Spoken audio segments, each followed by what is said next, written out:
is Lunch and Learn. So our guest speaker today is Tegan Reeves. So she's currently a mindset guide online. Also joining us is her husband, John Summer. He is currently an attentive alumni, and they are ending their tenure alumni in the next couple of weeks. So hoping to bring them to Porcupine Creek. So they're going to be visiting Palm Springs tomorrow. So today, Tegan's going to tell us a little bit about the mind. With that, I will turn it over to Tegan and give her the floor. Thank you. Hi. Please keep eating. It's so nice to meet you. For those of you who I haven't met, I'm excited to meet you. So let's get started. So I wanted to start with a little activity, and as you're eating, this is a space to explore. I want to give you some inspirational quotes and let them resonate a little bit. So just kind of noticing how this feels for you. And we're going to go through a few of them. This is a semi-mindfulness practice, just to allow yourself to notice what happens when you think of these. For those of you who like to journal, this is a really great opportunity to maybe write a few things down. Oh, they are nice. I'm going to find a seat. How about that? So just kind of noticing what pops up. I'll land at that one, and as you notice what pops up, maybe even what journey you just been through, I'd like to get your thoughts on this. I'm going to move this chair over so that everybody can see the screen while I'm presenting. Does anyone want to jump in? What comes up for you guys? Can you see over me now? Yeah. I felt like a lot of the other statements would be interpreted in various ways and both positive and positive. And I feel like this statement here includes a lot of personalization and assuming that you yourself are the problem in this big complex system. Oops. So does that, right? So that for those that didn't hear, what we're really talking about is that all of these cool, inspirational, awesome things that we continue to tell ourselves, at the root of them, it's kind of shaming. And so the assumption, so by the way, all of these things are okay. In my spaces, everything is okay. And we will explore that more and more later. But the assumption behind some of these very basic, very things that we've told ourselves a million times is really that everything that we experience is experienced within the skull, in the brain. And that by changing what happens within the skull, we can change everything else.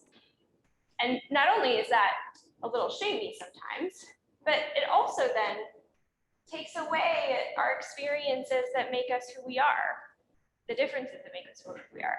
And potentially there's some ethical issues around that too, but that's a session for another day.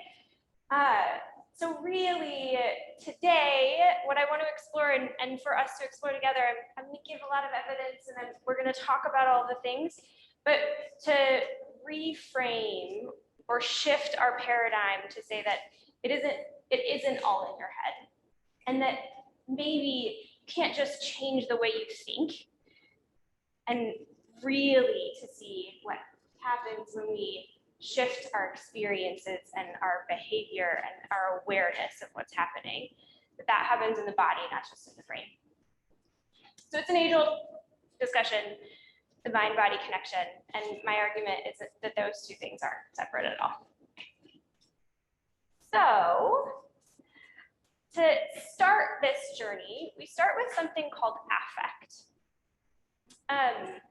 We'll do a little bit of a breathing exercise and activity a little later, but just jumping in for those of you who are done and starting to explore at this very top, something, a fact, maybe a fact like we are in Santa Monica, California.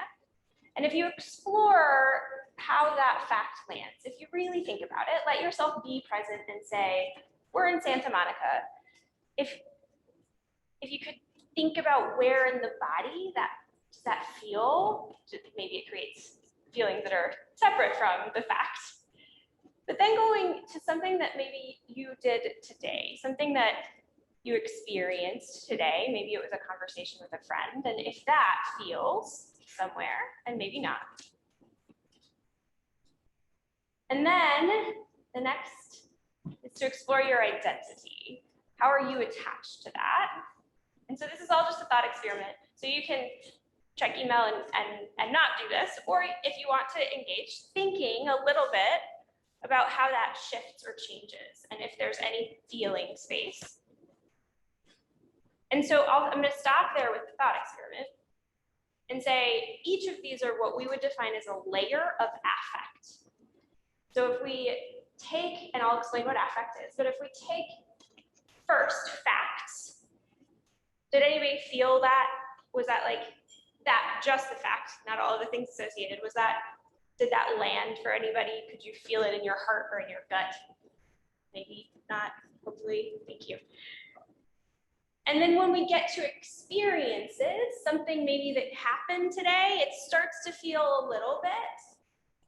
And then when we get to identity, if we were to imagine that this was an iceberg, this would be right at the surface or underneath.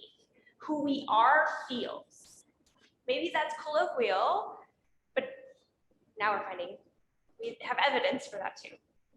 Underneath the who we are, the identity stuff, I remember Jackie was talking a little bit about her being Italian, and my mother is Italian American, and that is a real identity. That's a feeling space. That's an affect space. Even further underneath this, what we're finding is that comparison and socialization is a deeper level of feeling. And if you placed a graph of a person, if you place an image of a person in front of a 6-year-old, they would be able to point to that image. In fact, this is done in studies, and say, I feel that here. I feel that here, or I feel that here. And it's amazing because we have this capability to start to feel. And potentially as we get older, this might be one of the reasons why we feel less and less. So affect started with Sylvan Tompkins, and we're going to talk more about how it matters. Today, in this short amount of time, I wanted to give you just a little bit of an agenda.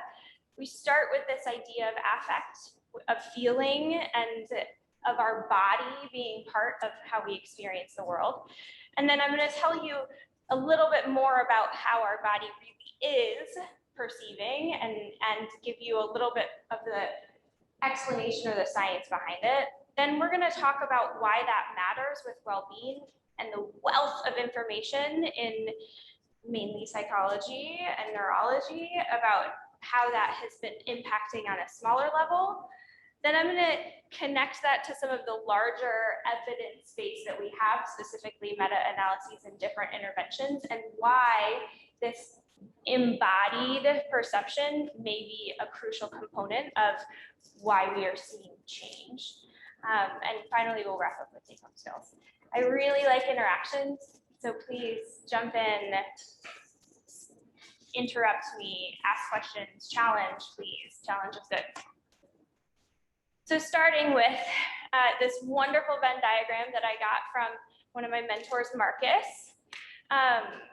When we are talking about the Sensei way and the framework of how we're looking at the programming we're doing, we want to involve not just the physiology, but also our biology and importantly, psychology. And I want to talk about how all of these things come together. So the topic of this conversation today really stems from the vagus nerve. And there's been some fun things, I think, going back and forth about the vagus nerve. This is an old picture of it, and it's potentially as we have evolved, it has evolved as our understanding has evolved, but it's still my favorite picture, so I'm using it. So if you imagine we have this brain, and if you wanted to follow with me, you're welcome to. If we put your thumb on the inside and you wrap your fingers around, this can be a very great image of the brain, right? So inside is what we would call our reptilian brain or our limbic brain. This is where we have memory, where we have feeling and emotion. I'll get to that. And all of the things. This is our most basic primal space.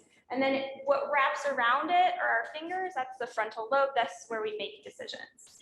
So this has been the focus of so much conversation about how we perceive our optical center, or how we see, how we hear, how we process meaning and sensation, all happens here.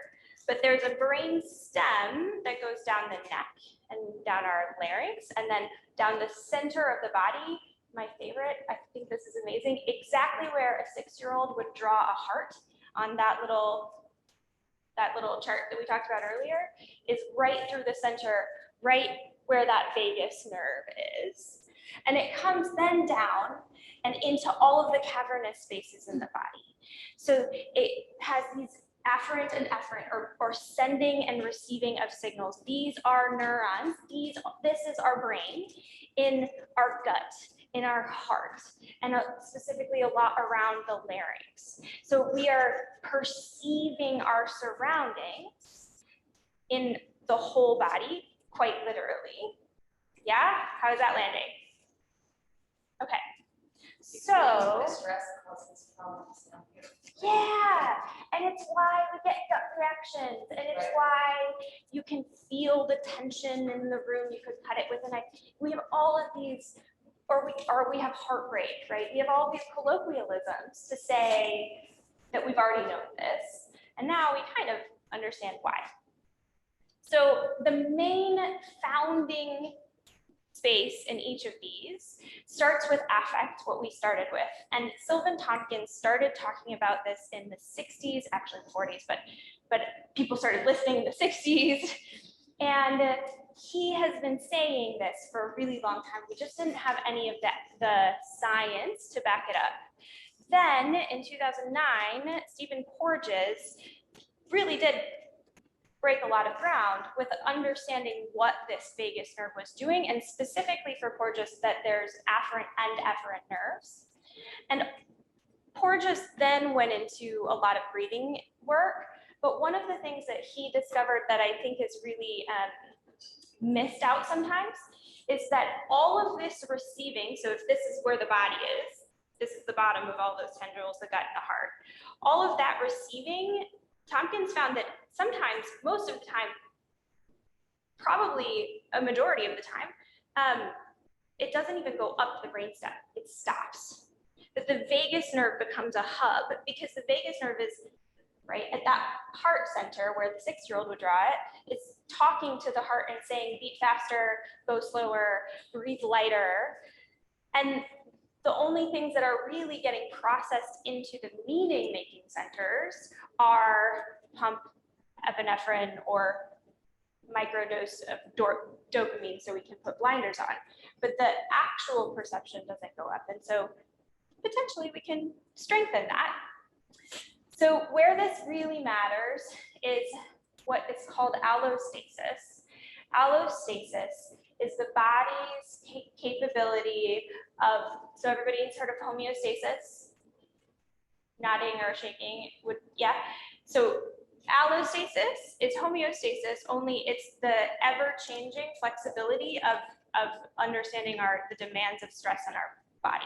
So allostatic load is the day that you have so much stress that when your partner slams the door, sorry for any of us, that you just jump and yell for no reason. Or that person that cuts you off. When we're at allostatic load, when our body has taken on too much stress, that's allostatic load. And that is really, really important because our capabilities when we're in allostatic load to really work with our surroundings are lessened. Yeah. I Okay. had that last night. Seriously, at like 11 o'clock at night, I've been working all night, and my son comes downstairs and starts asking me for stuff, and I'm snapping for no reason. And I know it's because I'm tired, I worked all day, just not in the mood to like help him print something. I was like, can you just, you know, like, it's funny because that's really, I reached my limits. Oh, And now that we understand the mechanism, we can start to, knowledge is power, right? So we can start to shift and change. That's synonymous with getting triggered. And I think that synonyms can be dangerous because they're reductionist. I think that for some people, triggers are, in fact, for most people, trauma and triggers are exactly this. It's the body's way of perceiving. There's also, we have a self-defense mechanism where we detach. It's called dissociation. It's on a spectrum. We can do it lightly or very heavily. But if we dissociate, then we don't see the trigger. We don't remember what happened, and then the trigger becomes something that we don't understand why, right? There were studies on this. We were actually talking about this last night. There's studies on this with white fluffy mice that we created an association of scariness, and then the children forgot, but something fluffy came by and they were triggered. That's where that word actually comes from. So it's a little different than outside. So it is on the spectrum of allostatic load because allostatic load itself is all of the stress that happens. But if we're, so, yep, I'm going there. So we've got like activation and hibernation. And so if we have activation on this end and hibernation on this end, and we've got this like spectrum that we're going back and forth through, this is how we have heart rate variability. So if we're at load, we're either very close to activated, this like I call it the red zone, or very close to hibernated, like the days that you wake up and you really don't want to do anything, or all you want to do is Netflix or that sort of thing. So those are load when we're in the red zone, and then something triggers us. That's when bad reactions happen. But if we can get ourselves to center, we do this through a lot of practices, then we're healthier. Yeah. Okay, so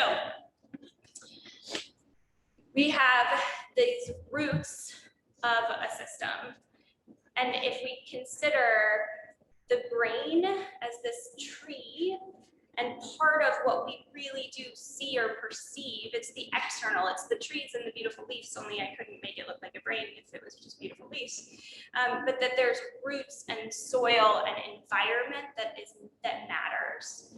If we're paying attention to the tree, then when we get to a situation, we're just doing what's external. We're not able to appraise and respond in different ways. But if we're paying attention to the root, to what's happening in the whole body, then we can separate what John Kabat-Zinn would call stimulus and response, and we can appraise the situation. We have room to respond to it.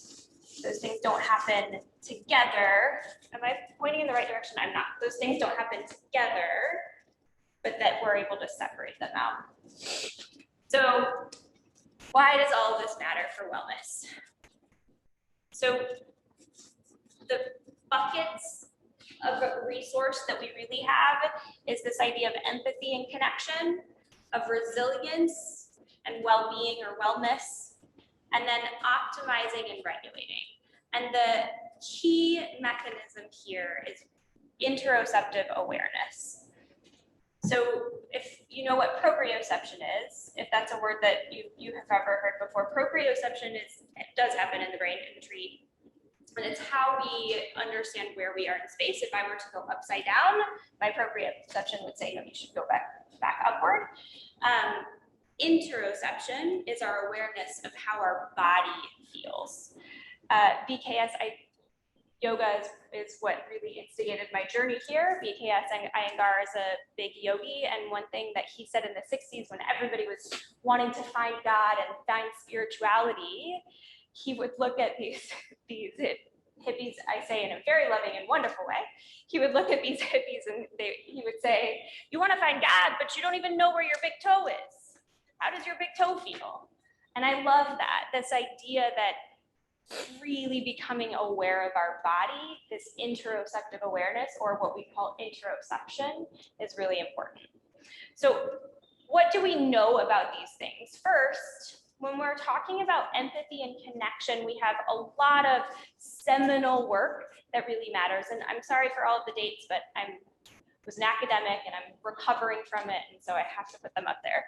But first is expression. Paul Ekman was one of Sylvan Tompkins's mentees. Paul Ekman said, well, there has to be a reason. Hi, Jackie, come in. Hi, guys, come in, please. Come and join, you're good. No, it's good. So he said, there's got to be a way that we're understanding things. And he was a very, very sciencey, and so he had to analyze facial expressions, and he analyzed facial expressions. He went to all ends of the planet to analyze different facial expressions in different places, and he found that we have universal facial expressions. We have micro and macro facial expressions, but some of them are universal. Some of them come from way before maybe possibly probably we were born, and that was groundbreaking at the time. Around the same time, a little bit actually earlier, John Bowlby started to talk about human connection and how important connection was. And connection, the support of other people, Bowlby found that was the first thing that we were seeking as children, and it was the thing we carry around the longest. Bowlby's work goes into attachment theory, which helps us understand how and why we interact the ways that we interact in relationships. The foundation of that is how we feel and our affect and how we're able to then maybe separate stimulus and response. That's where we have control. That's where neuroplasticity comes in. This stuff can change, but that we're learning and developing in these spaces, and that it's part of our well-being. It's not separate.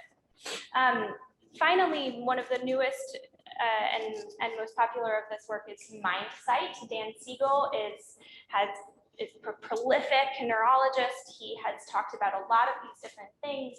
I think the most important here finding around MindSight and using our understanding of this vagus nerve is that if we are aware of our feeling states, if we have interoception, and really truly only when we have interoception, can we be aware of other people's feeling states?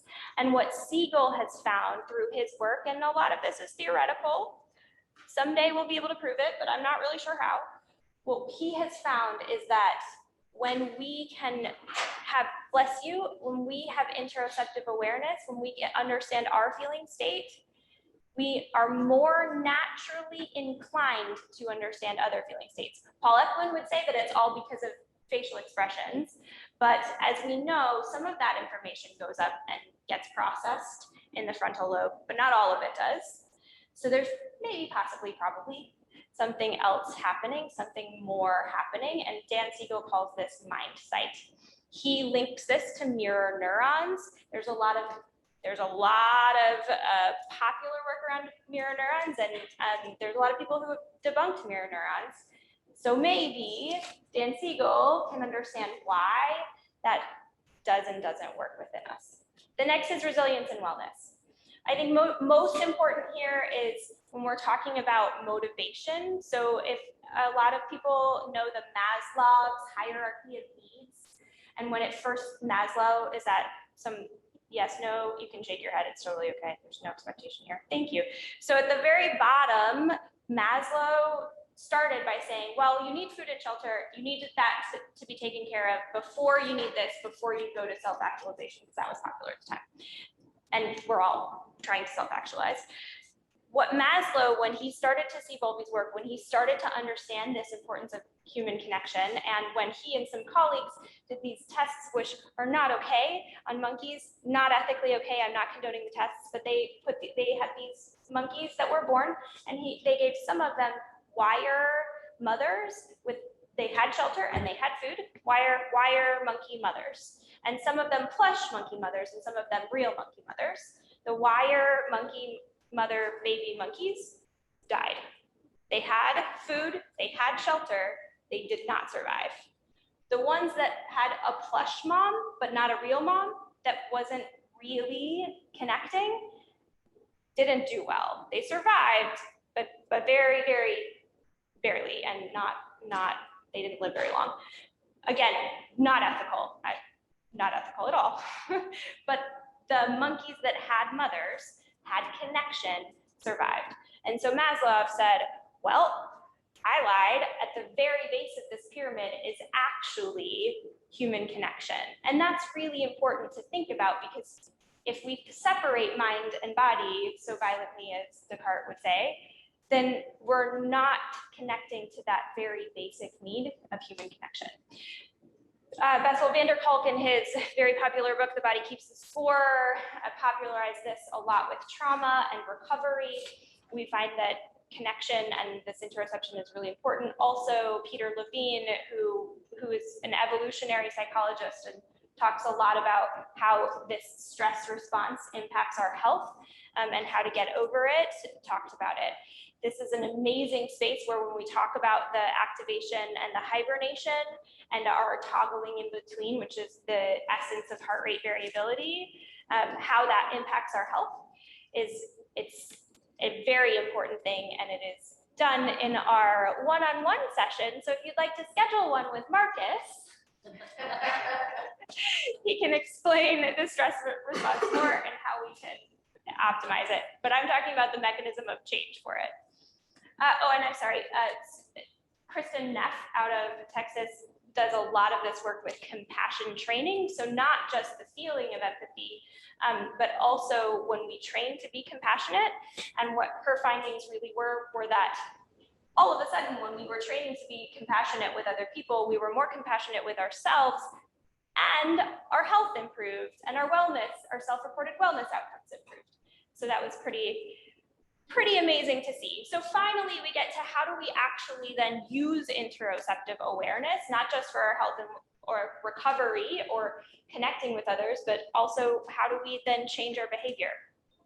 Another mentee of Sylvan Tompkins was Daniel Goleman. Daniel Goleman invented this idea of emotional intelligence. And while sometimes a little overused and not quite accurately used, emotional intelligence, this idea that we can start to understand our feeling states, is really talking about the fact that when we have information that comes up the brainstem, when it connects, so we've got affect, the room, we can cut with a knife, tense room, we've got the affect, then we notice that we're feeling it, and it goes up the brainstem, and it goes into this space.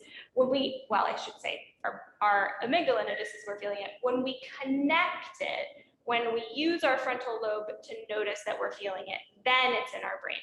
That's emotion. Emotion happens in the brain. Affect happens in the body. Interoceptive awareness is the bridge in between, right? So what Goleman found is when we actually can start getting language and labeling these emotions, when we can start talking about it and normalizing social emotions, and when we can make behavior change about those emotions, then we can start to create shifts and changes. So there's a little bit of that shaming cognitive stuff there, and that's where my hesitancy is, but maybe someday we can have a side conversation about that, because we only have half an hour. In her work, famous work, Amy Cuddy, it's a huge TED Talk, it went viral and then viral again, found that if we shift our body language, we can shift our physiological state. So not just perceiving outside states, but also perceiving inside. Well, let's do it. So if everybody wants to put their hands on their hips, and then stick your chest out, and then notice how you feel. This is Amy Cuddy's work, and this is why it's so popular, because everybody loves doing it, because now we feel good, right? You feel big and powerful. I'm not going to do the opposite, because I don't want you to feel small. But Amy Cuddy started doing this work and actually looking at physiology. You can say it if you want. She started doing this work, right? And found that it's really changing our physiological states. And it's shocking because we know these things, but we don't actually really agree with them until we see the science. finally, and she is actually, Susan David is my favorite of all of this work. Susan David is a researcher at Harvard. She's really pretty new to this field. She started talking about emotional agility. And this is why I like this more than emotional intelligence, because emotional intelligence is about control and it's the thinking shaming thing. But emotional agility is being able to really be an acrobat in that emotional space. And it's, yes, please go ahead. And it is being able to be sad and happy at the same time. So if we break the binaries, I know that's maybe not popular to say, but if we can say, yes, I'm really, really sad, Marcus, that you left Lanai, but I am really happy for you because you get to start a family, that those two things don't have to conflict. When we start to allow that and practice it, we strengthen the muscle, and that's a good thing to do. So we've got all of these conceptual ideas, and I think it's really important then to show how they fit within all of our different spaces. There is overlap. I didn't put these in the overlap because the words are too big and the space is too small. So all of these are overlapping, all of these are connected. Really, it's not a Venn diagram, it's just one circle. But if we looked at each of the spaces, we cover the gamut. My psychology is always going to be heavier because that's where I come from, but there's physiology and biology behind this. And I'm happy to talk about what that physiology and biology is at a later date. Yes? Can you at least say what the distinction is between biology and physiology? Yes, thank you very much.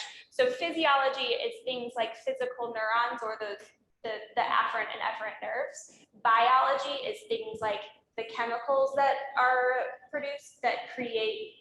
So when we go into the stress response state, when we go over here, the body's reaction, do a one-on-one with Marcus anyway.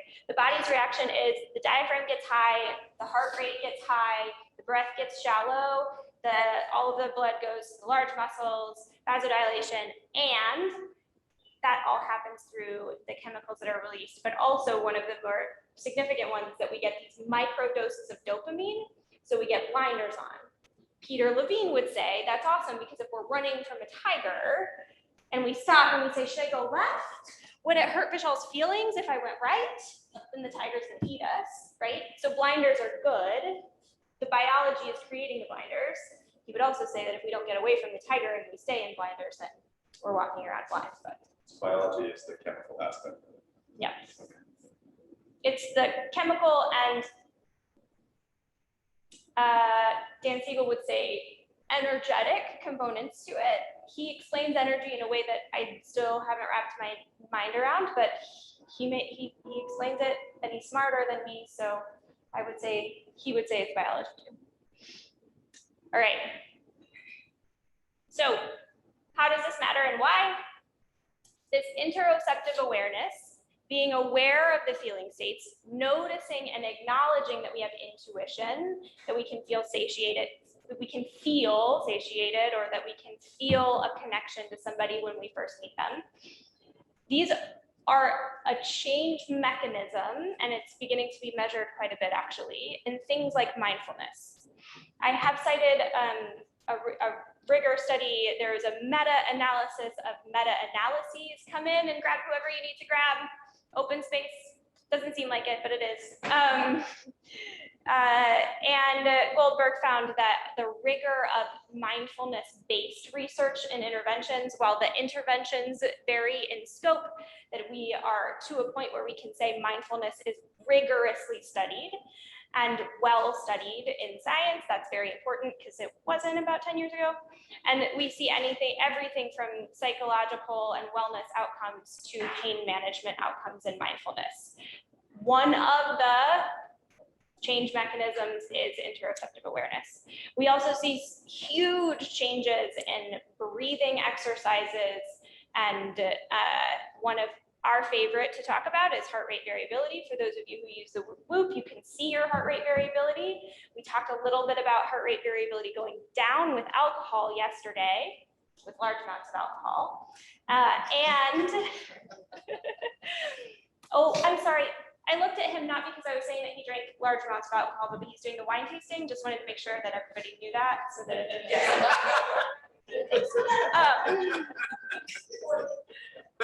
professional Tegan.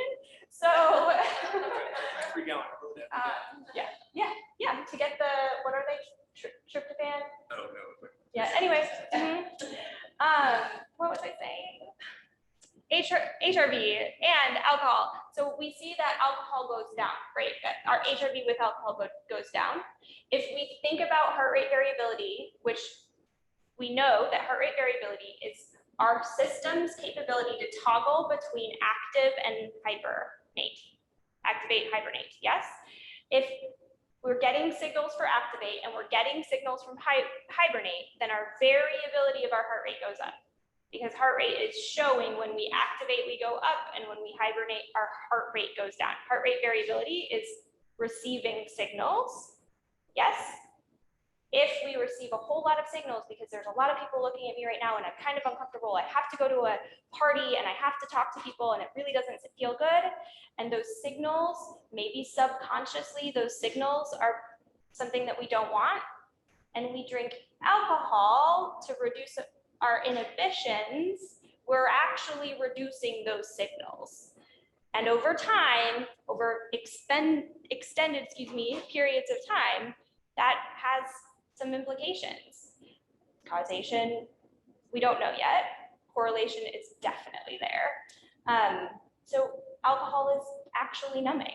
And maybe it's a mechanism of trying to numb ourselves, but maybe over time, there's a lot of bad implications, cardiovascular and psychological. Okay. Then we've seen all sorts of benefits in things like yoga, from decreased anxiety to decreased hypertension. And so many of these things, this mechanism is our autonomic nervous system's responses to the signals. And so as we increase the signals and our awareness of them, we increase our capacity for health. So lastly, I think very, very importantly, coming out of this work is the idea that we learn through experience, that we have been doing some experiential learning at Sensei and Lanai, and it's incredible. I learned a huge way to communicate with my partner because we were climbing trees and really scared. And I will never forget that moment because I learned it in my whole body. Experiential learning can be something that's really useful. We also need to collect more data on that, so we do not have a meta-analysis, which is why I don't have a date. We also have seen meta-analyses on nature walking and connecting to our surroundings. So while social connection is extremely important, there's also connection to a feeling of oneness is how some people will describe it in some of this work, or nature. And I think all of these things matter. And maybe 50 years from now, we'll really be able to understand the science of why and test it. But we see that the interventions are working, and we think that one of the mechanisms of change is feeling. So finally, before we open, and I would love to open for discussion, 10 minutes instead of 20, but that's okay. Finally, what are the takeaways? If we're talking about especially this mindfulness, which of those slides, the mindfulness was the most rigorous, then one of the huge differences in mindfulness reports is that I've learned to notice that noticing how I feel is the greatest learning, because once I've noticed, then I'm able to choose. I'm able to appraise the situation and choose how to respond. And that is a much stronger way to optimize our well-being and the way we interact with our environment and the world, instead of efforting. And so I love this language of efforting. This comes from mindfulness-based stress reduction, but so much of the time I'm trying to steamroll my way through. I'm trying and working and doing. And in that, I have these blinders on, and I'm not really sure of how that's impacting both the people around me and myself. Also, a takeaway and important is how we can breathe and move and impact psychological change. And so as we talk about Sensei as a space, and as I see these guests who have, like Descartes would say, violently separated mind and body, and I start to see how they can really truly use their breath to feel, and how they understand now that when I'm exercising, it is the biology of the endorphins, right? But it is also that connection and improving the feeling state and being able to do that well. And then finally, I think an extremely important outcome, if I can use that word, is to start to show up for ourselves, to feel, to notice, to reassociate some of those things that we're disassociated from, and to show up for others. And I think maybe the most tangible takeaway from some of this work is the concept of validation. And I had it in my mind that we were going to practice conscious learning and we were going to validate each other today, but someday we will. If there is one thing that you take away from this, next time you're in a fight with your partner, inserting the words, so what I hear you saying are, and then actually say what you hear them saying, that level of validation, being able to hear somebody's thoughts first before interjecting ours, creates that connection, and it then softens the load for the other person so that you can be heard. So it can be selfish too, right? It's not just about giving, it's also allowing for that person to come back to center and to be heard. And when we strengthen our interoceptive awareness, we create a capacity for impacting positive change in our relationship dynamics and our internal dynamics. And these are just quotes that I'm going to leave up. This is the end, but they're my favorite people. So I thought I would pull in a quote from them and open the table for discussion. So yeah, how does that land? What do you think? Tell me what's confusing. Challenge is good too. I really like it if people challenge. So if things seem strange or something didn't land right, I'm even more interested in that. Yes. This is not a challenge. Oh, man. Maybe the next one, but the activation versus hibernation. What is that a proxy for? Is that the sympathetic? The sympathetic nervous system is activation. The parasympathetic nervous system is hibernation. What we actually know is that, not to confuse anyone, it's a little more like a circle and less like a spectrum. And so there's a couple layers of parasympathetic, but colloquially we say fight or flight or freeze. Right. I think activation and hibernation is a more accurate proxy for the heart rate variability. Okay. Yeah. And if the parasympathetic and sympathetic nervous systems feel strange, that's okay because those aren't normal words. Sympathetic is counterintuitive for those of you who haven't heard of this stuff, and forgive me if you already have, but sympathetic is actually activation. For some reason, I feel like it should be the other way around, but parasympathetic is the hibernation or the calming. Thank you. What else? Are there any books that you recommend that are not quite as deep Yes. as you've probably gone? But... Yes. Emotional Agility by Susan David is a really, really good book. Mindsight by Dan Siegel is also a good book. If you're interested in some of the more stimulus and response and you don't have a whole lot of time to read, I actually will recommend Dan Harris's 10 Minutes Happier. He was a famous journalist, and started just sitting for 10 minutes a day without all of this stuff, like without the instructions on how to, and then describing his experience in a very down to earth, it doesn't talk about the science, while we do because it's important here, just kind of like a really unassuming way to read it. Mm-hmm. And in fact, John will tell you, recommending books is one of my favorite pastimes. And so if you want to shoot me an email and tell me what sparked, I'm happy to direct. As many books and buying more books. I do like buying books too, but I read them. What else? Yeah. I was going to say, Michelle, she exceeds all the presentations we've ever seen on references to all of her. Okay. I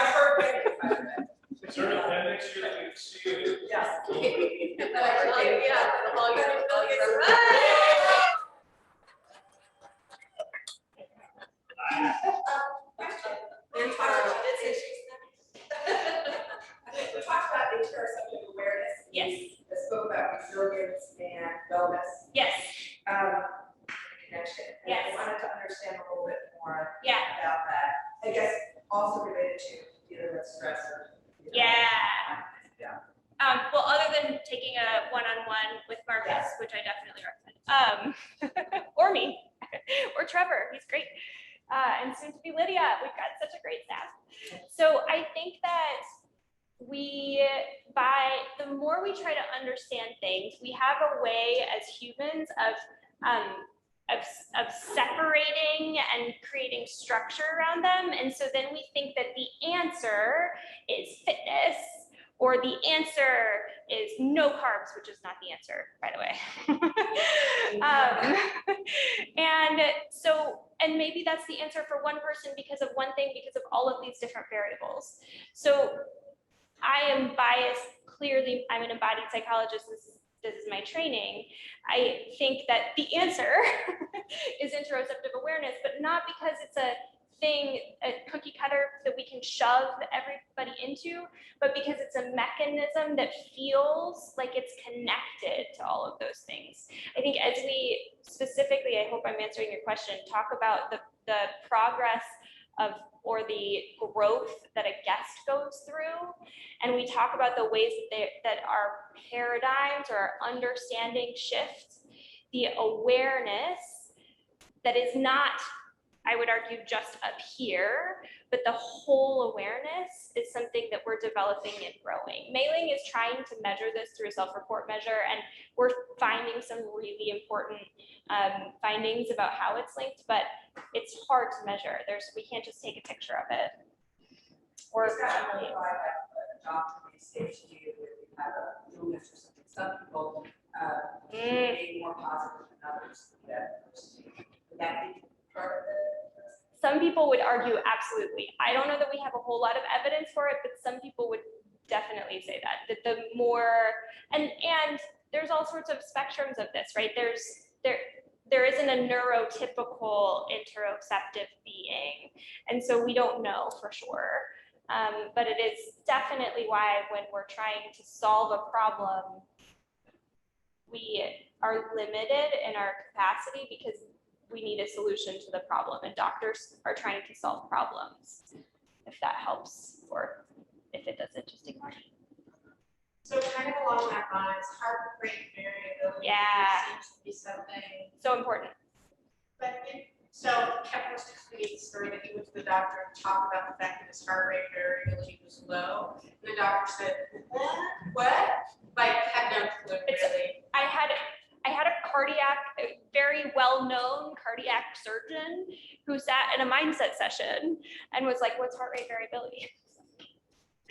These are the silos that we create when we really, really create more understanding. And then all of a sudden we know the heart by how it beats, and that's it, but not how it's receiving information. So a cardiologist or cardiac surgeon doesn't think about the heart rate. It thinks about the functions of they're not muscles. What are they called? Muscles. Mm-hmm. Oh, thank you. That's right.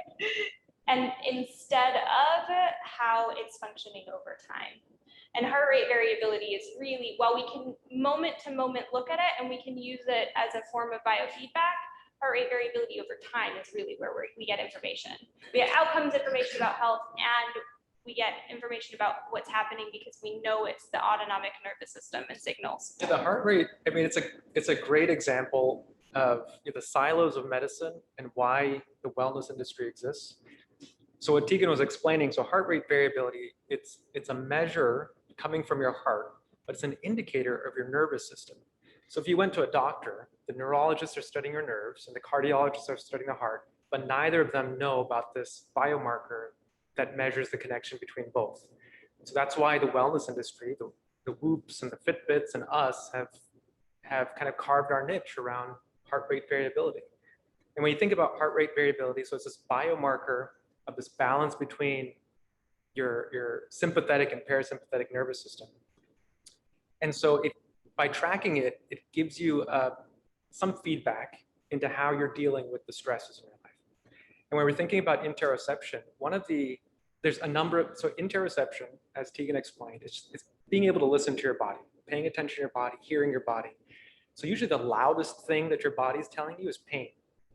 Okay, so if we look at athletes, athletes in pain are going to have low HRVs. And if they're unaware of the pain, they'll keep pushing through and eventually they'll break down. They will not be as resilient. Whether it's an athlete or an employee or a staff member, if you keep pushing through the pain, if you keep pushing through the stress, if you listen to those words on her first slide where you should do it, it's all in your head. If you keep pushing through and you don't listen to your body, you will break down. So what we find is the resilient athletes, the resilient employees, one, they know how to pay attention to their feelings, to their body. They can listen it. They have the language to express it. They feel comfortable expressing it. And then they know how to modulate their stress, whether it's a sport, whether it's their engagement at work. They know how to modulate it in accordance with how much they can handle. So those are the people that are resilient. So it's an important connection between, that's right. And yeah, and then finally, if you're able to listen to your own pain, listen to your own heart rate, tune into your body, you're going to be that much better at listening to each other, their words, their physical body language, how they're expressing each other. So it leads to a more empathetic culture. And that's the findings on resilience. And resilience, obviously, right now is one of the most important things that we're doing because the world is hard right now, especially. And what we're finding is resilient people, this is quantifiably resilient people, one of the common threads that they report is a sense of belonging, a sense of connection, resilient kids, and resilient kids that go through things that nobody should have ever had to go through. The ones that are resilient and have been resilient through it had at least one person that cared and felt like they had one person.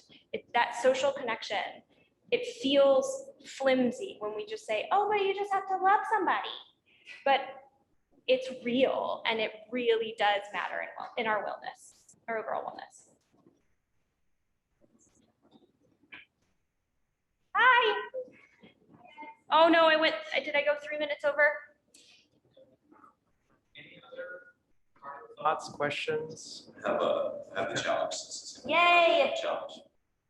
So I was talking to Vishal earlier today about how a lot of Eastern traditions, believe that you don't drink cold water. And now we've fast forward decades, and now we've associated that cold stimulus with, the activation mode, and the warm stimulus with the rest and digest, right? And so are we just rewriting all of Buddhism by studying this? Are we just going like, it's been known for thousands of years that the world is suffering, and you just said life is hard. So what's going on here? So this is actually one of my favorite anecdotes. When we're talking about breathing, follow me down this train here because I promise this is answering. When we talk about coherent breathing, we found that 5.8 seconds is optimal for gas exchange. It's really good for all the things. We do 6 breaths per minute, and we found the practice of 6 breaths per minute has all of these great outcomes, and everybody wants to know why. It's coherent breathing, it's lots of science. We'll do a session someday. But what we found is that these medical anthropologists started doing research, and they found that in both the Judeo-Christian and, bless you, Eastern cultures, that there are prayers or spiritual practices that sometimes the guru or the priesty white guy would do this practice, and that practice 6 breaths per minute. And so maybe it's actually not a challenge at all. Maybe it's evidence. I know. Yeah.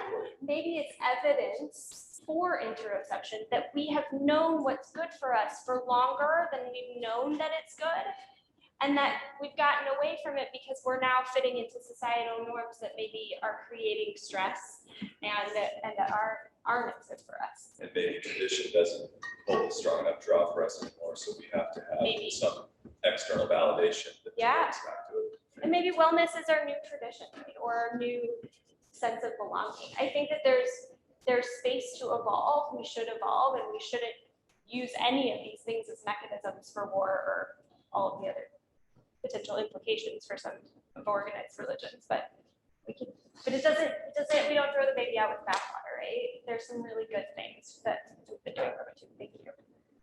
So I'm here to talk if anybody wants to, and I'm sure we will share all the citations, and if you want books, let me know. Awesome. Can you share this presentation? Yeah, sure. I'm definitely awesome. I'd love to have a copy. That was a really great presentation. Thank you. Yay! Yay! It's fun. I'm actually kind of glad that there was a. No, I just wanted to correct that. So the HRV is something that I certainly hear people don't understand. So how I'm can sorry. Oh, no, I mean outside or something. But I think what we can do from a content perspective to better explain this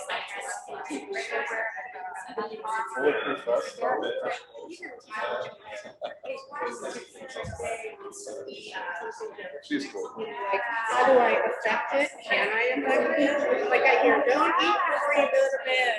Before you stress. Can I give you maybe a visual lens? So if you see that you're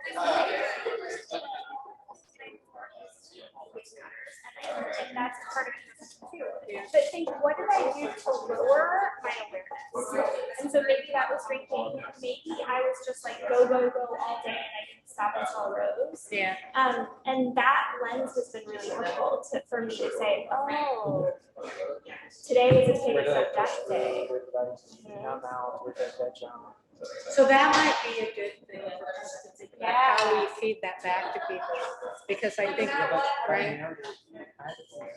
No, it's, I get the, did you eat before bed? Were you stressed out? So like in Whoop or in Aura even, which I think is better than Whoop, the feedback that you get, I love the Aura.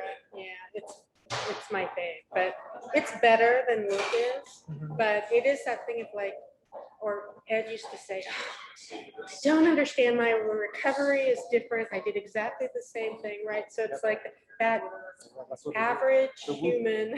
Yeah, it's for athletes that are on a regimen, not for regular people. Because then it's like, then you're trying to play some detective game of, okay, what did I do differently? Like, oh, my heart rate variability was really high today. I have no idea what I did. You know, what was amazing for me, I have a reproductive health issue, and what happened